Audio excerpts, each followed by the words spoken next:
PSC ക്രമക്കേടിൽ പ്രതിഷേധം കടുപ്പിക്കാൻ ഒരുങ്ങി യുവമോർച്ച ജില്ലാ കളക്ടറേറ്റുകൾ കേന്ദ്രീകരിച്ച് സംസ്ഥാന വ്യാപക പ്രതിഷേധം നടത്തും.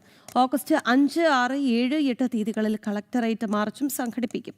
PSC അട്ടിമറിയിൽ നീതി ഉറപ്പാകും വരെ സമരം തുടരുമെന്നും യുവമോർച്ച വ്യക്തമാക്കുന്നുണ്ട്. ശാലിനി നൽകും വാർത്തയുടെ വിശദാംശങ്ങൾ. ശാലിനി, ഈ വിഷയത്തിൽ ഇപ്പോൾ അന്വേഷണമൊക്കെ നടക്കുന്നുണ്ട്. പക്ഷേ ആ അന്വേഷണമൊക്കെ എത്ര കണ്ട് ഫലം ചെയ്യുമെന്നുള്ളത് കണ്ടു തന്നെ അറിയേണ്ടി വരും. അപ്പോഴും ഈ PSCയിൽ വിശ്വസിച്ച് നിൽക്കുന്നവർ പെരുവഴിയിലാണ്.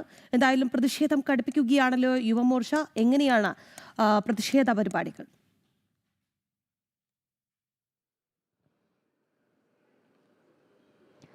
കൃഷ്ണരാജ് രാഖി, എന്തായാലും പ്രതിഷേധം ശക്തമാക്കാൻ തന്നെയാണ് യുവമോർച്ചയുടെ തീരുമാനം. കഴിഞ്ഞ ദിവസങ്ങളിൽ ക്ലബ് ഹൗസിലേക്ക്, മുഖ്യമന്ത്രിയുടെ ഔദ്യോഗിക വസതിയിലേക്ക് PSC വിഷയവുമായി ബന്ധപ്പെട്ട് അതിലെ കേസ് കൃത്യമായി അന്വേഷിക്കണമെന്നാവശ്യപ്പെട്ടുകൊണ്ടും കുറ്റക്കാരെ കൃത്യമായി നിയമത്തിന് മുന്നിൽ കൊണ്ടുവരണമെന്നാവശ്യപ്പെട്ടുകൊണ്ടും യുവമോർച്ച പ്രതിഷേധ മാർച്ച് നടത്തിയത് വലിയ രീതിയിൽ സംഘർഷത്തിലേക്ക് കലാശിച്ചിരുന്നു. ഇതിന് പിന്നാലെയാണ് ഇന്നലെ മുഖ്യമന്ത്രിയുടെ ഓഫീസിലെത്തി ഈ വിഷയത്തിൽ കൃത്യമായ ഇടപെടൽ നടത്തണമെന്ന് യുവമോർച്ച ആവശ്യപ്പെട്ടിട്ടുള്ളത്.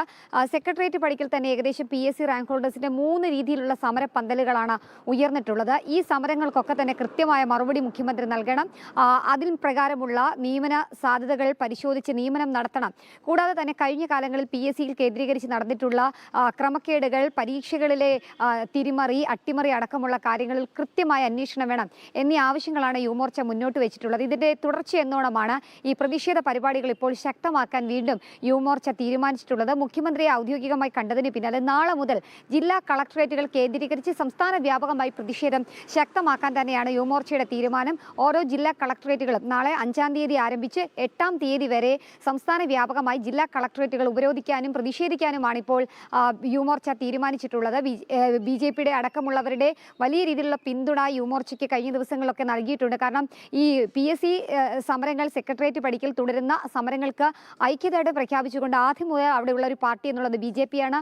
ഒപ്പം തന്നെ യുവജനങ്ങളുടെ സംഘടന കൂടിയായിട്ടുള്ള യുവമോർച്ച തുടക്കം മുതൽ തന്നെ PSCക്ക് അവിടെ ഉദ്യോഗാർത്ഥികൾക്ക് ഒപ്പമുണ്ട്. ഈ സാഹചര്യത്തിൽ കൂടിയാണ് അവർക്ക് നീതി വേണമെന്ന് ആവശ്യപ്പെട്ടുകൊണ്ട് സമരം ശക്തമാക്കാൻ ഇപ്പോൾ യുവമോർച്ച തയ്യാറെടുക്കുന്നത്. ഇതിൻ്റെ സമരങ്ങളുടെ ഒരു പരമ്പര തന്നെയാണ് നാളെ മുതൽ ആരംഭിക്കാൻ പോകുന്നത് എന്നുള്ളതാണ് യുവമോർച്ചയുടെ സംസ്ഥാന അധ്യക്ഷൻ മനുപ്രസാദ് അടക്കമുള്ളവർ വ്യക്തമാക്കുകയും ചെയ്തിട്ടുള്ളത്. നമുക്കറിയാം, നിയമനങ്ങളിൽ വലിയ രീതിയിലുള്ള അട്ടിമറി ഉണ്ടായിട്ടുണ്ട്. ചെയർമാൻ അടക്കമുള്ളവർ പ്രതിസ്ഥാനത്തേക്ക് വരുന്ന ഒരു സാഹചര്യം കൂടിയുണ്ട് PSCയുടെ.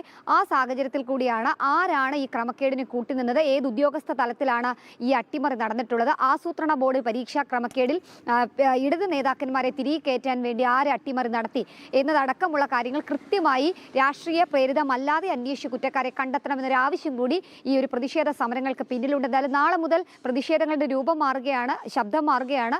വലിയ രീതിയിലുള്ള ഒരു പരമ്പര അല്ലെങ്കിൽ പ്രതിഷേധ പരമ്പരകൾക്കാണ് യുവമോർച്ച നാളെ മുതൽ ഈ PSC വിഷയവുമായി ബന്ധപ്പെട്ട് തുടക്കമിടാൻ പോകുന്നത്.